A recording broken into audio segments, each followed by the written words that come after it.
नवरात्रि में अष्टमी तिथि पर ऐसी कन्या का पूजन भूल से भी ना करें और कन्याओं को भूल से भी भोजन में ना खिलाए ये चीजें। नमस्कार, आपका स्वागत है। दोस्तों, नवरात्रि का पर्व नव दुर्गा अर्थात 9 कन्याओं को समर्पित होता है। कन्या पूजन करने से हमारी समस्त पीड़ा दूर होती है, दुख दर्द दूर होते हैं, हर कष्ट दूर होते हैं, गृह क्लेश हमारे जीवन से हमेशा के लिए दूर हो जाते हैं। यहां तक कि पितृदोष, राहु दोष, मंगल दोष, काल सर्प दोष आदि मात्र कन्या पूजन करने से नष्ट हो जाते हैं और इन दोषों से पीड़ित व्यक्ति को राहत मिलती है, घर में खुशियां आती है। दोस्तों, आपको बता दें कि इस बार माता रानी हाथी की सवारी पर पृथ्वी लोक पर आ चुकी है। जब माता रानी हाथी पर सवार होकर आती है, तब धरती पर हरियाली छा जाती है। सृष्टि का नजारा अत्यंत सुंदर और मनमोहक होता है। दोस्तों, इस बार की नवरात्रि बहुत ही शुभ और मंगलकारी मानी जा रही है। इस बार शारदीय नवरात्रि 15 अक्टूबर दिन रविवार को शुरू होकर इसका समापन 23 अक्टूबर दिन सोमवार को होगा। ऐसे में 24 अक्टूबर दिन मंगलवार को ही दुर्गा विसर्जन होगा। दोस्तों, नवरात्रि की अष्टमी और नवमी तिथि पर कन्या पूजन का विधान है। इस बार महाअष्टमी तिथि 22 अक्टूबर दिन रविवार को है और नवमी तिथि 23 अक्टूबर दिन सोमवार को है। ऐसे में आप अष्टमी और नवमी को इन दोनों तिथियों में कन्या पूजन अवश्य ही करें। कन्याओं को भोजन अवश्य खिलाएं। शास्त्रों में 9 दिनों के नवरात्रि को बहुत ही शुभ और मंगलकारी माना जाता है, पर वही 8 दिनों के नवरात्रि को अच्छा नहीं माना जाता। ऐसे में 10 दिनों की नवरात्रि को बहुत ही शुभ माना गया है। शास्त्रों के अनुसार नवरात्रि के दिनों में कन्या पूजन करने से मां अभय वरदान प्रदान करती है। नवरात्रि में माता रानी का व्रत और पूजन किया जाता है, लेकिन नवरात्रि के दौरान सबसे ज्यादा महत्व होता है कन्या पूजन का। दोस्तों, छोटी कन्या बहुत ही निष्पाप और नाजुक होती है। कन्या पूजन के दिन वह सबसे अधिक पवित्र और श्रेष्ठ होती है। उसके अंदर साक्षात मां जगदम्बा का वास होता है। समस्त देवियां उनके अंदर समाहित हो जाती है। ऐसे में इस दिन कन्याओं की पूजा करने का विशेष महत्व होता है।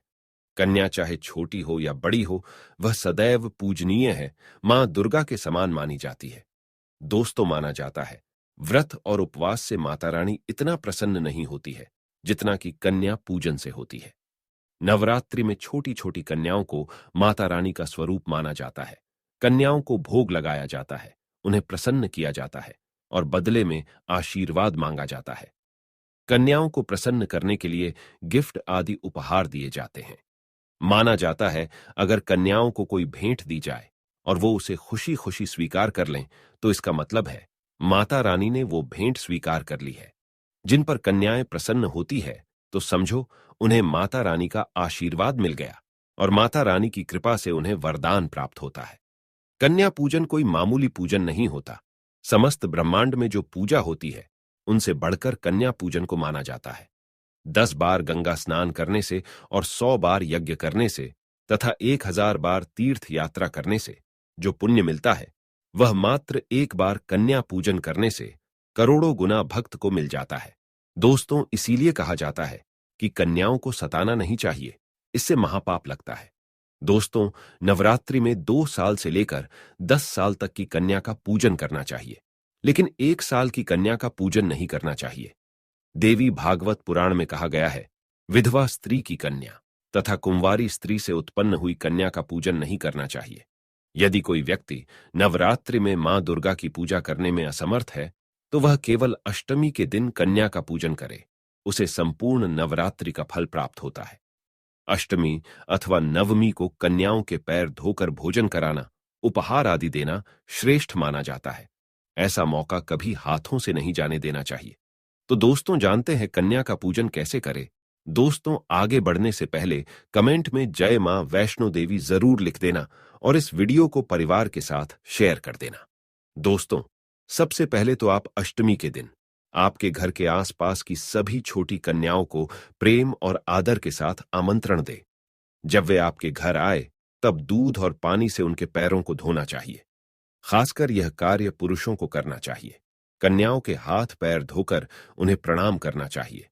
फिर उसके बाद कन्याओं को किसी साफ जगह पर जमीन पर कपड़ा बिछाकर बीठा देना चाहिए। उनके माथे पर अक्षत फूल और कुमकुम लगाना चाहिए। फिर उसके बाद भोजन ग्रहण करवाना चाहिए।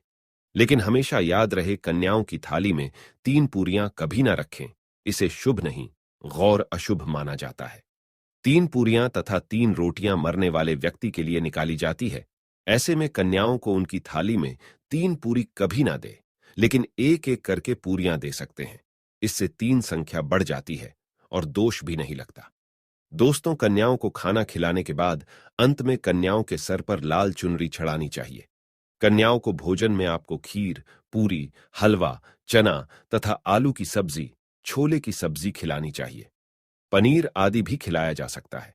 वैसे माता रानी का प्रिय भोजन खीर, हलवा, पूरी, छोले आदि है, लेकिन भूल से भी लहसुन और प्याज का इस्तेमाल कभी ना करें, अन्यथा अनर्थ हो जाएगा।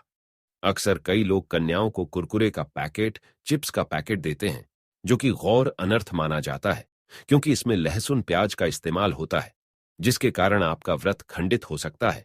मां दुर्गा क्रोधित हो सकती है।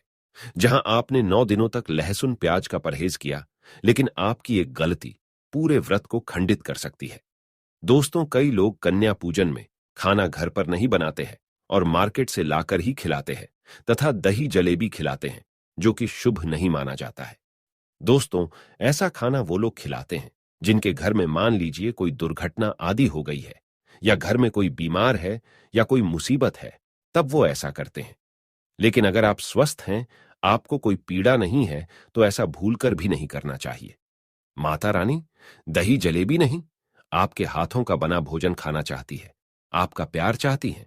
फिर चाहे आप घर में एक ही पूरी क्यों ना बनाएं, आप स्वयं ही अपने हाथों से माता रानी को भोजन खिलाएं। हमेशा याद रखें, कन्याओं को प्लास्टिक के बने बर्तन में खाना नहीं खिलाना चाहिए। ऐसे बर्तन पूजा पाठ के लिए शुभ नहीं अशुभ होते हैं, क्योंकि प्लास्टिक के ज्यादातर बर्तन जो होते हैं, जानवरों की हड्डियों द्वारा बनाए जाते हैं। इसीलिए ऐसा पाप मत करना। कन्याओं को हमेशा स्टील के बर्तन में या पत्तों से बने बर्तनों में ही भोजन कराना चाहिए। अगर पेड़ के पत्ते में भोजन कराते हैं, तो माता अभय वरदान प्रदान करती है।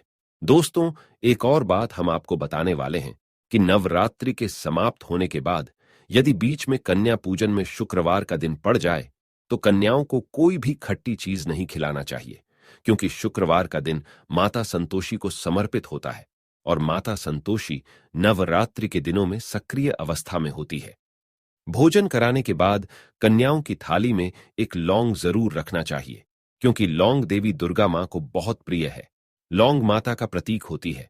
लौंग में नवदुर्गा का वास होता है। इसीलिए कन्याओं की थाली में चुपचाप एक लौंग जरूर रख दें। आपका भाग्य चमक जाएगा। माता लक्ष्मी आपके जीवन में धन की कोई भी कमी नहीं होने देंगी। दोस्तों, आपको बता दें, कन्याओं को उपहार में क्या दें। कन्याओं को खुश करने के लिए उनकी थाली में दक्षिणा डालें, ताकि आपके घर में संपन्नता बनी रहे तथा धन की कोई भी कमी ना हो। कन्या जब आपके घर से खुशी खुशी धन लेकर जाती है, तो वह भी आपको खुशी खुशी कई गुना आपको धन प्रदान करती है। इस समय कंजूसी मत करना, उन्हें धन अवश्य देना। कोई सुंदर गिफ्ट भी दे सकते हैं। शास्त्रों में बताया जाता है कि कन्या जितना खुश होती है, माता रानी उतना ही धन आपको प्रदान करती है। ऐसे में आप कन्याओं को चॉकलेट बॉक्स दे सकते हैं तथा सुंदर कपड़े दे सकते हैं। याद रहे, काले कपड़े ना दे और स्टील के बर्तन भी गिफ्ट के तौर पर दे सकते हैं। याद रहे कि कन्याओं को लोहे का कोई भी सामान नहीं देना चाहिए, नहीं तो राहु केतु का प्रभाव आपके जीवन में प्रवेश कर जाएगा। राहु दोष आपको लग जाएगा, आप बर्बाद भी हो सकते हैं। दोस्तों, जब कन्या अपने घर के लिए प्रस्थान करें, तो उनके चरण जरूर छू लें और अपनी मनोकामना मन ही मन कहे। माता रानी वह मनोकामना निश्चित ही पूर्ण करती है।